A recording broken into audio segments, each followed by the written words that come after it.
Magandang araw po. Narito na po ang magiging lagay ng panahon ngayong araw ng Miyerkules, May 1, 2024.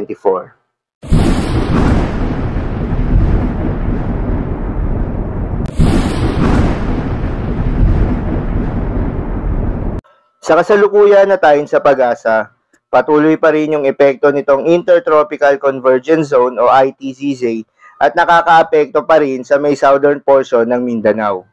Itong ITCZ ay yung linya kung saan nagtatagpo ang hangin galing sa Northern Hemisphere at Southern Hemisphere.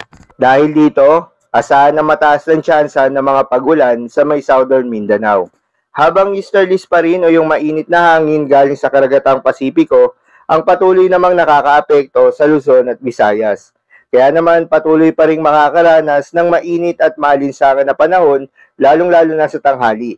Ngunit pagsapit naman ng hapon hanggang gabi, posible ang mga tsansa ng mga localized thunderstorms.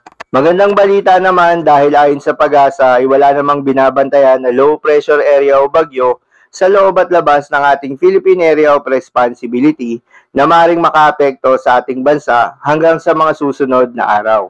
At unang araw nga ngayon ng Mayo, ang ahensya ng pag-asa ay naglabas na ng datos para sa mga posibleng bilang at track ng mga bagyo na mabubuo o papasok ng ating Philippine Area of Responsibility ngayong buwan ng Mayo. Ayon nga sa datos ng pag-asa, posibleng isa o dalawang bagyo ang posibleng mabuo o pumasok ng ating Philippine Area of Responsibility. Mayroong dalawang senaryo ang posibleng mangyari kung sakaling may mabuo o pumasok ng ating Philippine Area of Responsibility. Unang senaryo, posible itong lumapit ng ating kapuluan bago ito mag-record papalayo ng ating bansa. At yung ikalawang senaryo naman, kung mas mababa yung entry point ng bagyo o mabuo ito sa may eastern section ng Mindanao, posible nitong tahaki ng bahagi ng Eastern Visayas, Bicol Region, Mimaropa at ilang bahagi ng Calabarzon bago ito lumabas ng West Philippine Sea at mag-record papalayo ng ating kapuluan. Dahil nga sa epekto nitong Intertropical Convergence Zone o ITCZ, asahan ngayong araw ng Miyerkules sa Sultan Kudarat, Sarangani, Basilan, Tawi-Tawi at Sulu ang maulap na kalangitan na may kalat-kalat na pagulan at pagkidlat-pagkulog. Posible ang mga pagbaha o pagguho ng lupa dahil sa katamtaman hanggang sa kung minsan ay malakas na pagulan. Habang sa Metro Manila at nalalabing bahagi ng bansa, asahan pa rin ang mainit at maalinsangan na panahon lalo na sa tanghali, dulot yan ng easterlies. Pagsapit naman ng hapon hanggang gabi, posible ang bahagyang maulap hanggang sa maulap na papawirin na may kalat-kalat na pagulan o pagkidlat-pagkulog. Dulot naman yan ng mga localized thunderstorms. Posible rin ang mga pagbaha o pagguho ng lupa during severe thunderstorms.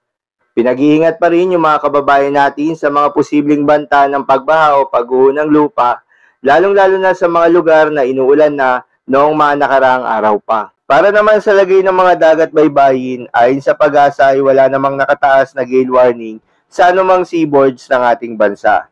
Kaya naman malayang makakapamalaot yung mga kababayan nating mangingisda, pati na rin yung may mga maliliit na sasakyang pandagat. Iba yung pag-iingat pa rin sa mga kababayan nating maglalayag dahil kung meron tayong offshore thunderstorms activity, ito yung mga pag-ulan sa ating mga dagat baybayin, asahan natin ang posibleng paglakas ng hangin at kaakibat nito ang posibleng pagtaas ng mga alon. So yun lamang po para sa lagay ng panahon ngayong araw ng Miyerkules. Keep safe everyone.